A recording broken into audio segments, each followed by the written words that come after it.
Okay, so when you come in the art room, then you'll be able to find the white paper clay down there, which doesn't, it's air drying clay, so it doesn't have to be fired. There's Tupperware here with different kinds of clay in it. There is the paper clay here, it's brown, so you see it's different from the white clay, so don't mix the two. The brown one, they both have different particle structures in them. So here are also all the clay tools here as well. What you need when you work is you'll need a piece of baking paper to put on the table, otherwise the clay will pick up whatever is on the table, and it's also very difficult to clean the table afterwards. You'll need a little bit of water, not much, a small sponge. We have already some clay open. Whenever you use clay, you must seal it and get as much air out as you can. With the paper clay, it always kind of starts out a bit dry. So I'm gonna put the camera on here just a second.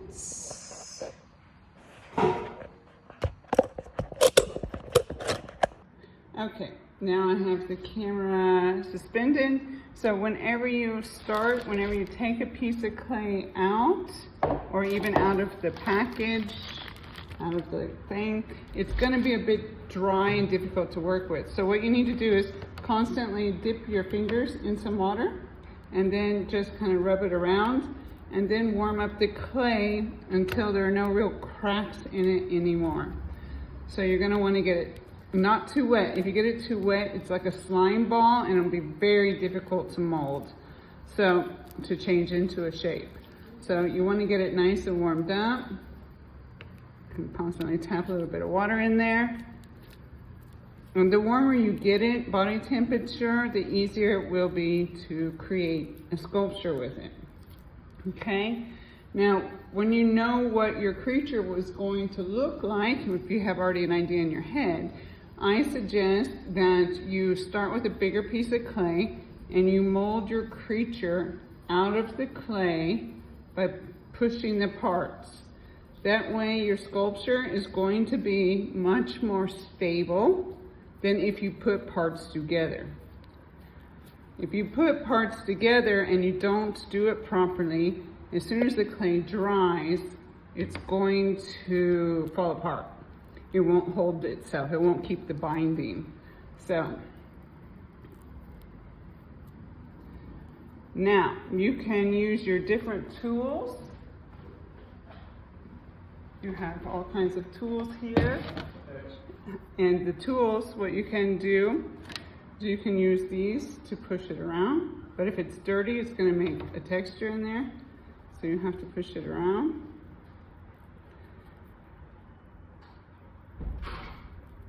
You can also use the little spatula to work in any details. Dip it in a little bit of water. Then you can work in details. These, if they're cleaned properly, that's why it's nice to clean the tools after you use them. If you want to cut away now, you can use this to cut away excess clay that you might have so that you can do more details. So, and then go back in, make a little bit of wet, and then use one of the softer tools again to smooth it out. So this will keep your clay looking nice and smooth and keep it from falling apart. So, kind of already building a little monster. Okay, so now you want to check it every once in a while that it actually can stand up itself. So if it's not falling over, then you know it's pretty decent. Okay, if it is falling over and you want to have thinner spider-like veins,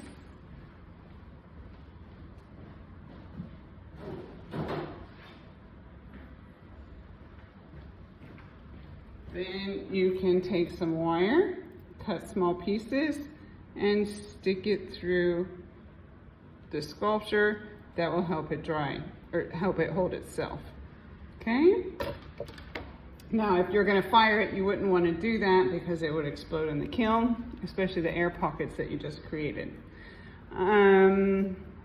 If you want to attach something, let's say you figured out you need to attach something to the top.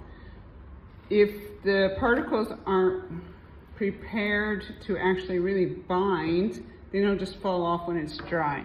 So what you need to do is use a scoring tool like this. It's kind of like a fork. I don't know if you can see that. It's blurry. And so you take this and then you score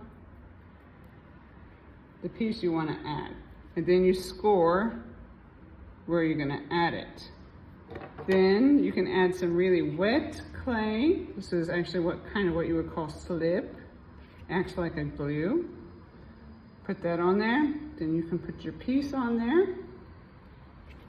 And now, if I let it dry like that, it's still going to fall off. So what I need to do now is I need to work it into the other piece. So get rid of the lines and work it in.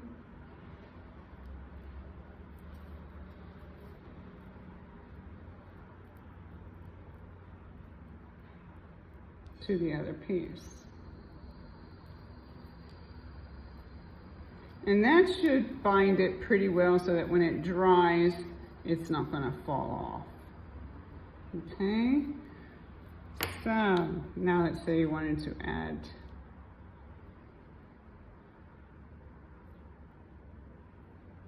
some different elements to your character. Once you start getting it a little bit drier, right now it's in the plastic stage, they call it. When it starts getting a bit drier, they call it the leather stage. And then you can actually do a bit more details. But with the paper clay like this, you can already start adding details if you wanted to it without it being too dry. Once it dries, you really won't be able to work back into it anymore. It's what they call bone dry. Okay, if you want to work on it again later, then you must put it in a sack, and I would dampen a paper towel a little bit. Kind of see it's soft, but it's damp. It's not soaking wet. And you're going to want to put that into one of the Ziplocs with your character, okay, or with your sculpture, whatever it is. All right.